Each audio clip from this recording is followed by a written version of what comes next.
కళ్యాణ్‌కి రాజు Khairatabad agreement papers మీద సంతకం పెట్టమని అడుగుతూ ఉంటాడు. ఆ మాటలకి స్వప్న అయితే మంచి పని చేస్తున్నావు రాజు అనైతే అంటూ ఉంటుంది. రుద్రాని కూడా చాలా రోజులకి మంచి నిర్ణయం తీసుకున్నావు రాజు. కళ్యాణ్ తీసుకో పేపర్స్ అనైతే అంటూ ఉంటుంది. ఆ మాటలకి కళ్యాణ్ రాజుతో ఏంటన్నయ్య నా మనసు సంగతి నీకు తెలుసు కదా! మళ్ళీ ఇలా నువ్వు చెప్తున్నావేంటి అనైతే అంటూ ఉంటాడు.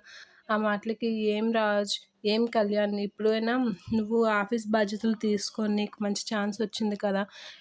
ఇచ్చిన ఛాన్స్ వదులుకోకు. నాకెలాగో వీళ్ళివ్వరు అనేది అంటూ ఉంటాడు రాహుల్. అప్పుడు స్వప్న నీకెందుకు ఇవ్వలేదు? ఇచ్చారు కానీ నువ్వే యూజ్ చేసుకోలేదు అనైతే రాహుల్‌కి అంటూ ఉంటుంది. అపర్ణ అయితే తీసుకో కళ్యాణ్ నువ్వు కూడా బిజినెస్ చేయడం నేర్చుకోవాలి కదా! మీ భార్య అనడమే కాదు నీకు కూడా తెలియాలి కదా! అనైతే అంటూ ఉంటుంది.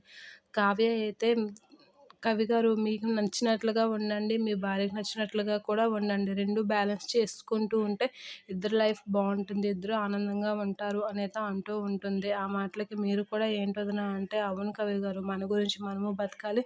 మన పక్క వాళ్ళు కూడా ఆలోచించాలి కదా! అనైతే అంటూ ఉంటుంది. ఆ మాటలకి రాజు అయితే అవును కళ్యాణ్. అనామిక చెప్పింది కూడా కరెక్టే. నిన్ను ఒక పొజిషన్‌లో చూడాలనుకుంటుంది.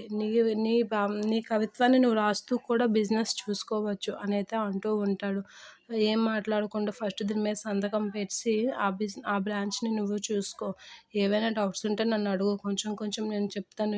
నీ మీద బాధ్యత వగ్గనులే. కొంచెం కొంచెం నేర్పాక నీకు అలవాటయ్యాక మొత్తం నువ్వు చూసుకుందువు అనైతే అంటూ ఉంటాడు రాజు. ఆ మాటలకి కళ్యాణ్ అయితే ఏం మాట్లాడాలో తెలియక అలా చూస్తూ ఉంటాడు.